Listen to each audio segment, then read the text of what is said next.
skákať tak, ako si oni zmyslia.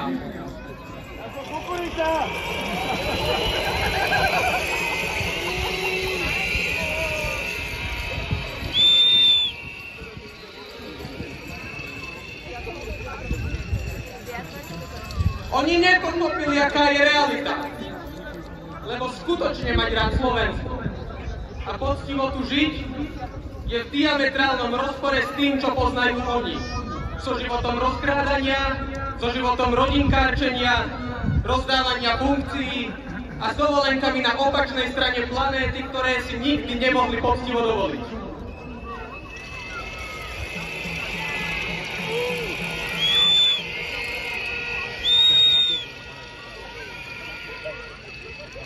Sľúbili nám, že nebudeme najchudobnejším národom v Únii. A jediné, čo pre nás spravili, je iba to, že zdvihli dane, zdvihli diaľničnú známku a spravili nás ešte chudobnejšími. A zatiaľ, čo my im každý mesiac na odvodok posielame polovicu slovenskej výplaty, tak oni si zdvíhajú platy tak, aby ich nemuseli platiť a váľajú si šupky vo Vietname.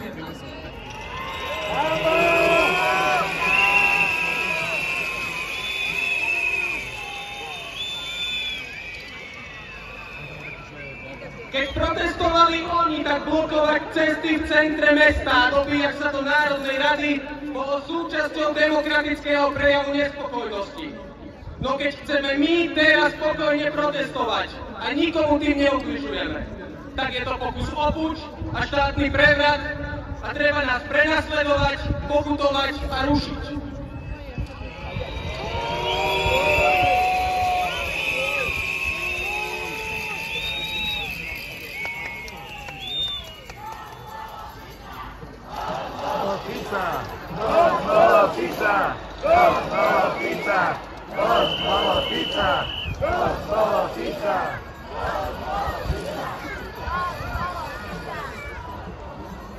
Sú to presne 2 roky, odkedy Fico držal v ruke na tlačovke rožok a hovoril, že ho namaže maslom a premiérovi vopchá do huby, aby pocítil, ako chutí chudoba. Akurát je škoda, že ju sám neochutnal, lebo to maslo, ktoré bolo vtedy drahé, je dnes po roku a pol ich vlády také drahé, že ho v tom Švédsku kúpim lacnejšie než doma.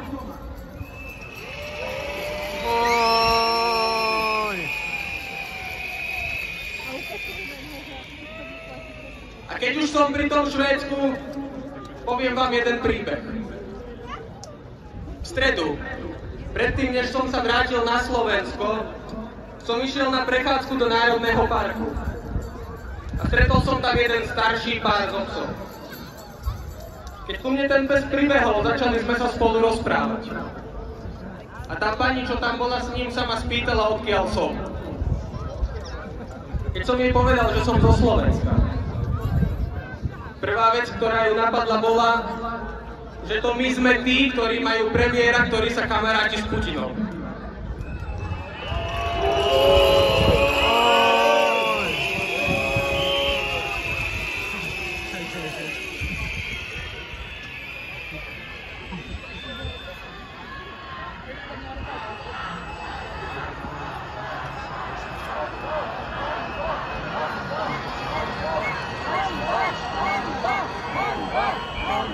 Jediné, čím som sa vtedy mohol utešovať, bolo, že my máme krajšie národné parky než Švédi. Akurát neviem, dokedy nám to pri ministrovi, ktorý chce brať ľuďom domy, aby si tam mohol stavať elektrárne a 2 štátnych tajomníkov, z ktorých jeden nevie šoférovať a druhý má tých aut pre zmenu 10, krajším aj reálne zostane.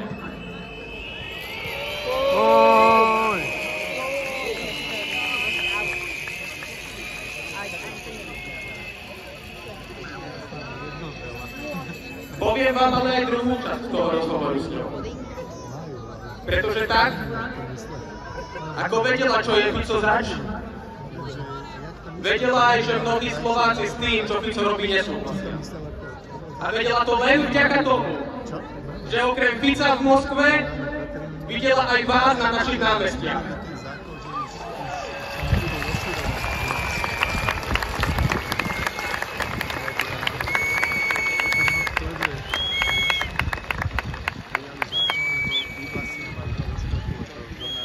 Fico a jeho súdruhovia si možno myslia, že sú niečo viac než obyčajní ľudia. Ale to na realite nič nezmení. Pretože realita je taká, že bez vlastencov by táto krajina dávno nestala na nohách. A tými vlastencami myslím skutočných vlastencov. Myslím učiteľov, ktorí tu stále učia za platy, aké by im dali v Turecku a za polovicu toho, čo by dostali pri Lidli v pokladni. Myslím lekárov a sestričky, ktorí tu liečia chorých v plesnivých nemocniciach. Myslím policajtov, ktorí sú často iba dvaja na celé mestá. A myslím hasičov, ktorí slúžia nadčasy v katastrofálnych podmienkach. To sú tí skutoční vlastenci.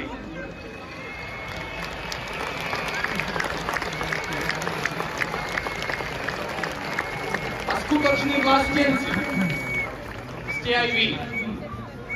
Lebo vám na Slovensku naozaj úprimne záleží. Lebo len vďaka vám môžu aj vo zvyšku Európy vidieť, že Slovensko nie je len to. Ďakujem, že sa nevzdávate, lebo vy ste tí, vďaka ktorým má Slovensko stále nádej. Vy ste tí, vďaka ktorým je Slovensko Európa.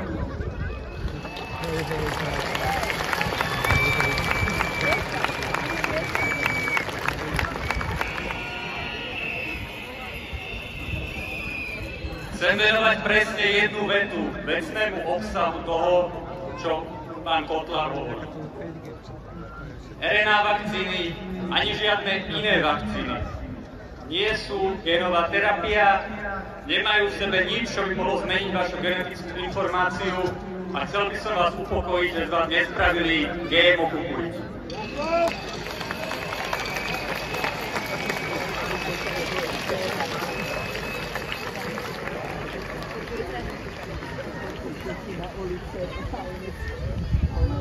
Pán Kotlár na svojich tlačových konferenciách blabotá čosi o tom, že nemôže novinárom odpovedať na otázky, pretože oni nesedeli na prednáškach z biochémie na lekárskej fakulte. Vážený pán Kotlár, ja som na tých prednáškach sedel. A ešte na ďalších 200 takých prednášok, čo majú v názve molekulárna biológia alebo biochémia.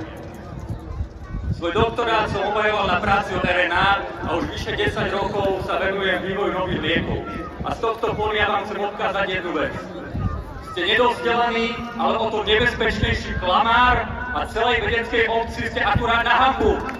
Hanba! Hanba!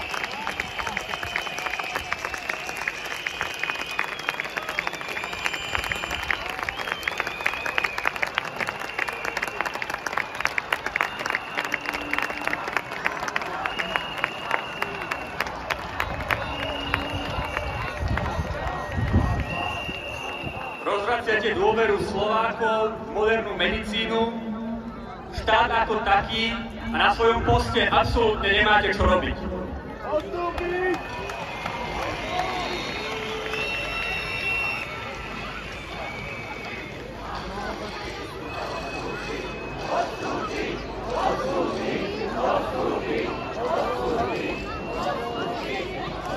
Vážený pán Kotlár, toto nie je YouTube. Tu nie je cieľom šokovať, aby boli videnia a páčiky a zárobky na reklame. Toto je skutočný svet a vaše výroky ohrozujú životy vašich spoluobčanov.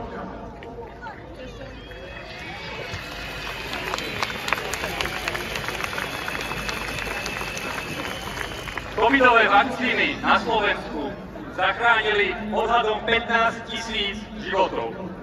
To je približne jedno okresné mesto ľudí, ktorí tu dnes nemuseli byť, keby ste na to v dobe pandémie nemali dosah.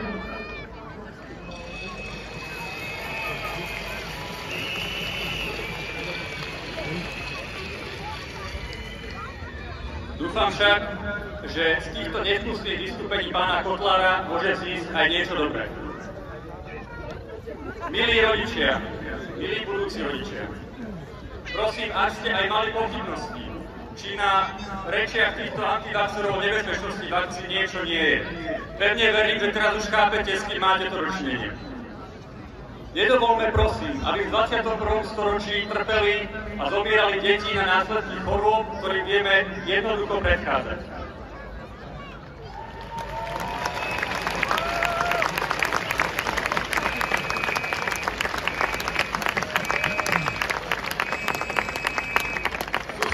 Česku v lani zaznamenali najväčší počet prípadov čierneho kašla za posledných 60 rokov. A žiaľ, aj na Slovensku naň nedávno zomrel novorodenec, ktorý bol ešte príliš mladý na to, aby mohol byť zaočkovaný. V Spojených štátoch sa šíri pandémia osýpok, ktorá si už vyžiadala 2 životy. A tiež je to choroba, ktorej vieme jednoducho predchádzať podaním vakcíny. Preto vás prosím, dodržujte povinné vakcíny, ochránte svoje deti, aj tie, ktoré sa žiaľ očkovať nemôžu.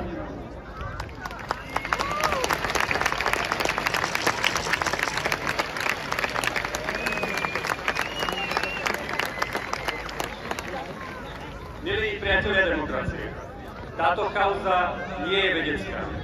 Veda má dávno jasno v tom, že vakcíny sú bezpečné. Táto kauza je politická. To Robert Fico dosadil na miesto štátneho splnomocnenca neschopného Kotlára.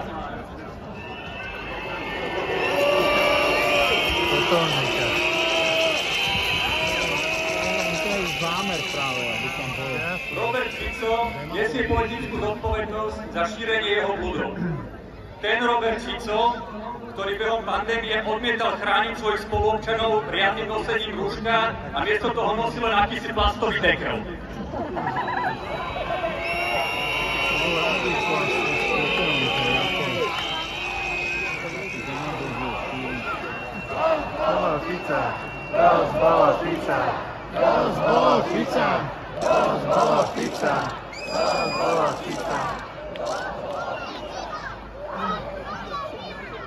Ten Robert Fico, ktorý cynicky organizoval demonštrácie počas prebiehajúcej pandémie, aby sa vyškriabal späť k moci. A potom na chate v Čifáro hovoril o tom, aká je korona strašná choroba.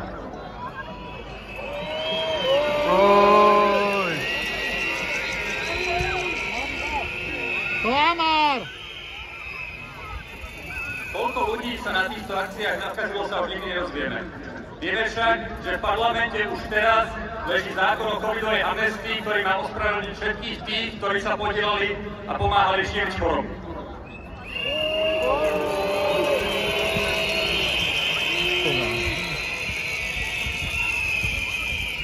To premiér Fico inštaluje do najvyšších poschodí nášho štátu hlúposť. Ak môže byť pán Huliak minister športu, ak iná Martina môže byť ministerkou kultúry, ako to asi potrvá, kým pána Kotlára napadne, že on by mohol byť ministrom zdravotníctva.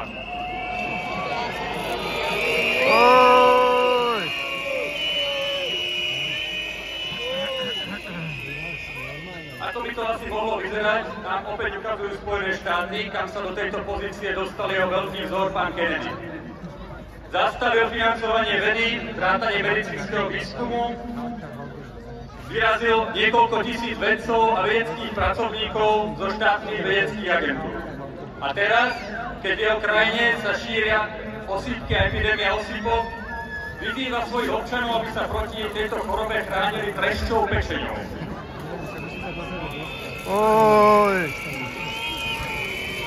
Fuj, pečeň! Prečo sa zastaviť tam? Prečo nie rovno púšťať silou alebo prikladať pijavicu? Tomuto šialenstvu a šarlatánstvu nesmieme na Slovensku dovoliť dostať sa k moci. Potom treba vypiť Savo ešte. A truhla je predstavená. Sme moderný a vyspelý štát, ktorý si roky vychováva expertov aj za peniaze vás, daňových poplatníkov, lenže keď majú pomôcť a preukázať svoju expertízu, štát si nechá sedieť na striedačke a miesto toho si zavolá náhodného telovýchovného lekára v Brusle.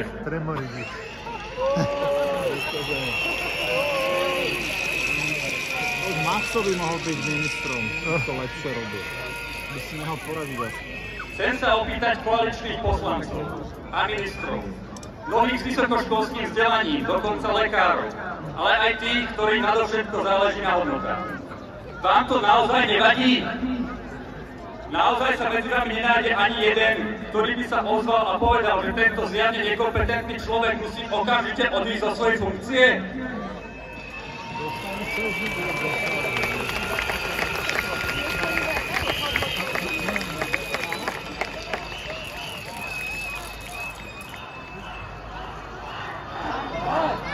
Hamba, hamba, hamba, hamba, hamba, hamba. A tak sa zdá, milí priatelia demokracie, že to je opäť na nás. Slovensko sa v krízových situáciách zatiaľ vždy dokázalo zomknúť a postaviť na správnu stranu. A krízová situácia je aj teraz. Preto vás vyzývam, aby sme sa spojili. Teraz už nezáleží na tom, či ste trochu viacej kapitalistka, alebo trochu viacej socialista. Či ste trochu viacej liberál, alebo trochu viacej konzervatívec. Teraz sa musíme spojiť, aby sme zachránili demokraciu na Slovensku.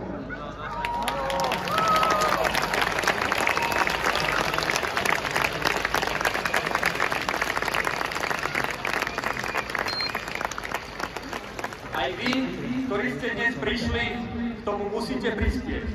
Ešte nás tu nie je 300 000 ako v Srbsku, kde musel vstúpiť premiér. Rozprávajte sa s ľuďmi vo svojom okolí, so svojimi blízkymi, aj keď je to ťažké. Povedzte im, že sa musia prísť postaviť za demokraciu. Vysvetlite im, že ak sa za ňu teraz nepostavia, svet, ktorý príde, sa im nebude páčiť. Bude to svet Kotlárov, Huliakov a Bratčíkovov.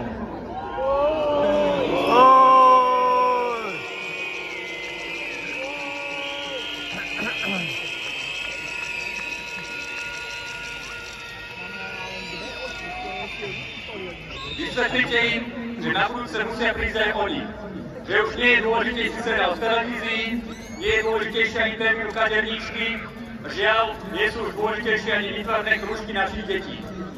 Tu a teraz sa rozhoduje o tom, či budeme aj naďalej môcť hovoriť, že Slovensko je Európa.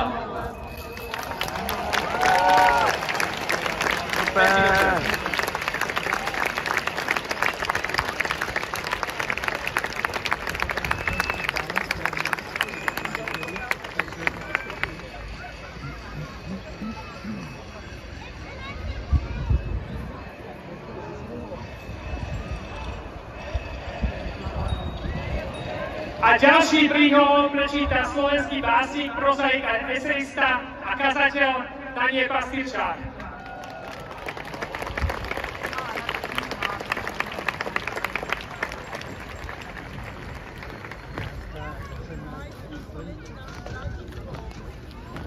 Drahí moji priatelia a priateľky, vďaka, že ste tu a že je vás tak strašne veľa, a že na budúce vás bude ešte viac a na budúce ešte viac. A pozdravujem aj všetky ďalšie slovenské mestá, ale nie len mestá Slovenska, pozdravujem naše sestry a bratov v Srbsku, Gruzínsku, Maďarsku. Je to jeden pohyb, jeden duch, jeden odpor voči novým diktátorom. K Putinovým bábkam, Vučevičovi, Orbánovi či Ficovi sa na údiv sveta pridal i americký prezident Trump.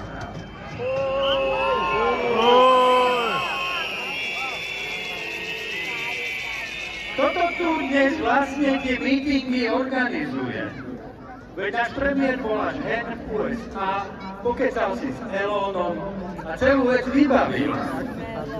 Podpora zahraničných agentov na Slovensku je zastavená. Jediný skutočný americký agent je teraz Robert Fico. Konečne našiel svoju pravú identitu.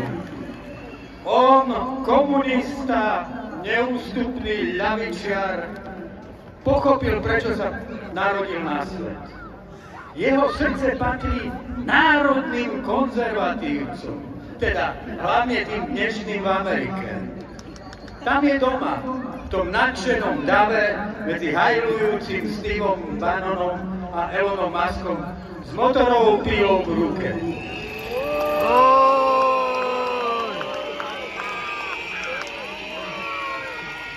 Čo sa to s nami deje? Západný svet je v kríze. Podobá sa mysli schizofrenika. Rozpoltený medzi fixnou ideou konzervatívcov a fixnou ideou progresívcov, Nechali sme sa rozdeliť zákopmi kultúrnych vojen, paralizovať chronickou nedôverou. Súdržnosť sa rozpadá, narastá chaos. A nepriatelia západu to zbadali a zaútočili. Cynici s diktátorskou povahou sa tešia. Chcú si na novo rozdeliť svet. Ak neprekonáme malicherné spory, ak sa progresívci a konzervatívci nepostavia spolu za základné hodnoty slobody, práva a demokracie, budeme porazení.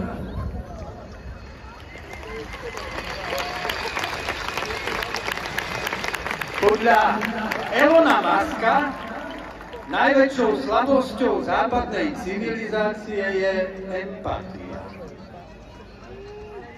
Má pravdu, no práve tá slabosť je našou najväčšou silou. Anglický historik Tom Holland práve v tom videl zásadný vplyv evanjelia na naše dejiny.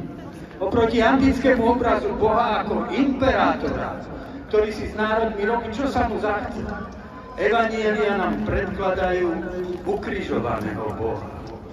Vďaka Kristovi vieme, že Boh je vždy na strane bezprávnych a utláčaných. A tak je to i dnes. Boh nie je na strane Putina a jeho zbraní posväcovaných patriarchom Kirillom. Nie je ani v Biblii, ktorou máva Donald Trump. Boh je ukrižovaný na Ukrajine. Inak, pán Fico, gratulujem, vládna kríza je zažehnaná. Migál a Šalitroš sú charaktery s vysoko nastavenými hodnotami. Za menej než za ministerstvo sa nepredajú. A vaše ruské holbice vieru si môžete zavrieť do klietky. Mierové rokovania odhalili, čo bolo dávno jasné. Rusko mier nechce. Chce kapituláciu Ukrajiny. A podporou Ruska, pán Fico, podporujete vojnu.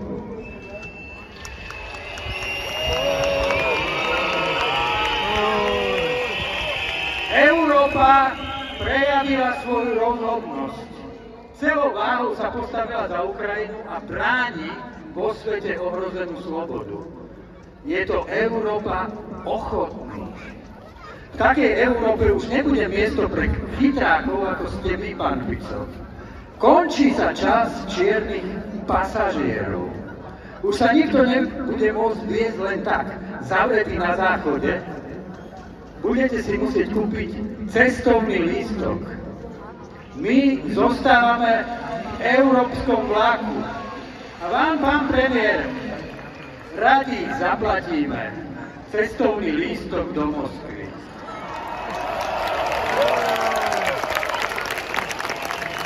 Zaplatí, zaplatí.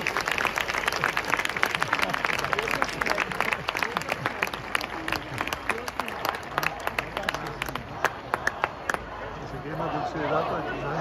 Dosť bolo Fica! Dosť bolo Fica! Dosť bolo Fica! Dosť bolo Fica! Dosť bolo Fica! Ďakujeme Danielovi Pasterčákovi za jeho silné slova. Možno niektorí viete, že s Vierou točíme film, ktorý je o mladej Ukrajinke Irine, ktorú prinútil Putin, aby sa stala vojačkou. Už toľkrát som rozprávala jej príbeh, ako v noci 21. februára 2022 sedela v kuchyni s priateľmi. Ako sa dohadovali, či Rusi zhromaždení na hraniciach naozaj zaútočia. A ako ju priateľ o 5 ráno zobudil s krikom: Irina, vojna sa už začala. Video s prvou raketou na budovu charkovskej administratívy obletel vtedy celý svet a prekonal akúkoľvek predstavivosť nielen Iriny, jej priateľov, ale celého sveta. Po 3 rokoch vojny raz večer som sedela doma za stolom a a naozaj som sa nevedela pohnúť.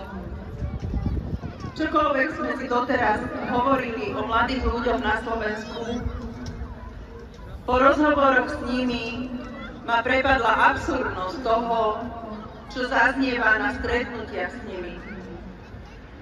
Prekonáva to akúkoľvek moju osobnú predstavivosť.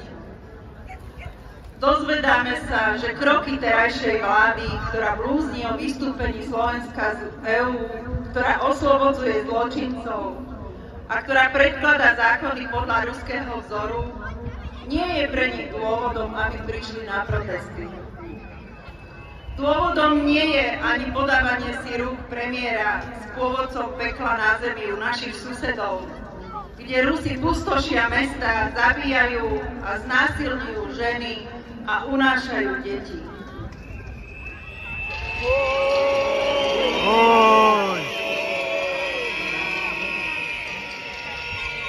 Celá táto súčasná situácia mi pripomína nočný rozhovor u Iriny. Napriek nastúpeným vojskám na hranici, nikto z nich nepripúšťal katastrofu, ktorá na druhý deň nasledovala. Totiž veď sa má tak, milí naši mladí priatelia, že keď na dvere zaklope diktátor, obvykle už býva neskoro. A v boji o slobodu vyhrávajú tie spoločenstvá, ktoré sú pripravené a majú vôľu brániť sa. Pretože kde nie je vôľa, tam nie je ani budúcnosť.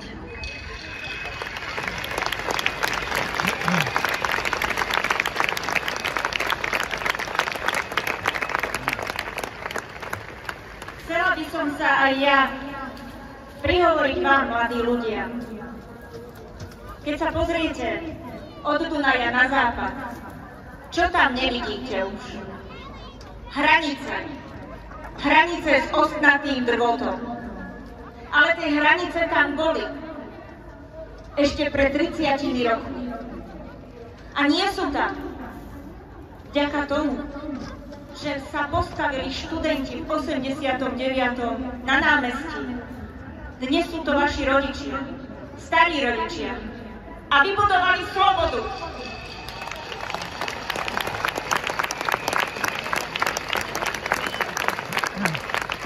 Áno, Milan, ďakujeme. Ďakujeme Milanovi. Keď dnes chcete prejsť zo Slovenska až k oceánu, prejdete bez toho, aby vás kdekoľvek na hraniciach legitimovali. A je to preto, že ste sa narodili do Európskej slobodnej únie. Ale nebolo to tak vždy.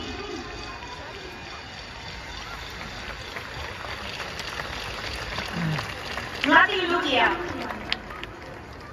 keby sme nestáli v 98.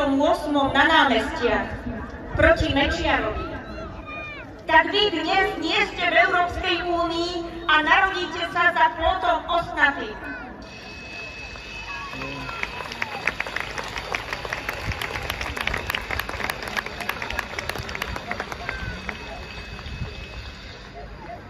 Demokracia je veľmi krehká vec. Prosím rodičov, učiteľov, je veľmi dôležité, aby ste o tom svojim deťom rozprávali. Aby sme sa znovu za ten ostnatý plot nedostali, pretože vďaka každej neúčasti dnes na námestiach sa nám ten pomyselný plot vďaka vláde Roberta Fica a jeho prirovnavosti k vojnovému zločincovi Putinovi približuje.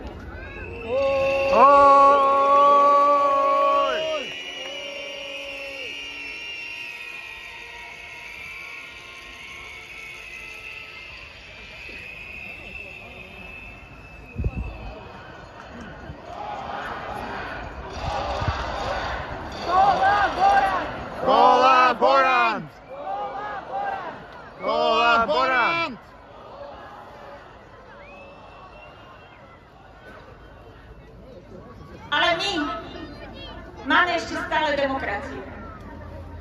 My môžeme, sme slobodní. Zatiaľ nemáme hranice. Ja vás prosím, mladí ľudia, začnite sa zaujímať o svoju históriu. Pozrite sa, kto stál a kto je za touto slobodou. Lebo raz budete stáť vy za ostnatým drvotom so svojimi deťmi. A keď sa vás budú vaše deti pýtať, mamička, kto je za tým ostnatým drvotom, budete mu musieť povedať, my, synček, my.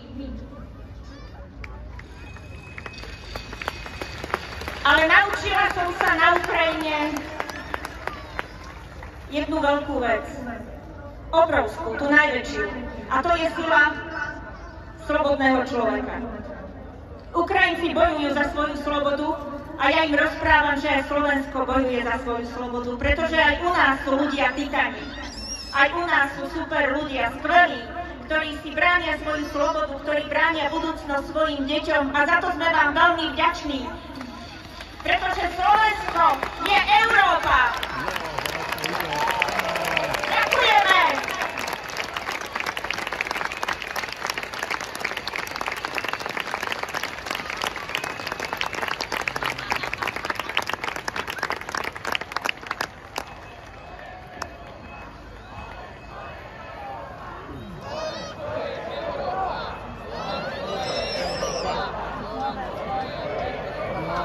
Ďakujeme ešte raz všetkým, ktorí vystúpili. Ďakujeme tiež všetkým, ktorí dnes pomohli s organizáciou alebo na ňu prispeli. A ďakujeme hlavne vám všetkým, že ste dnes prišli. Vyslyšali sme vaše žiadosti a o 2 týždne sa tu na námestí Slobody stretneme už vo štvrtok o 18:00. Pozývame vás na pochod. Doneste si píšťalky či bubny. Prídete?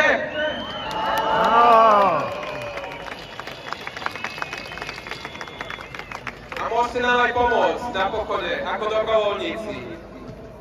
Po podujatí tu bude QR kód, cez ktorý sa môžete ako dobrovoľníci prihlásiť. Ďakujeme.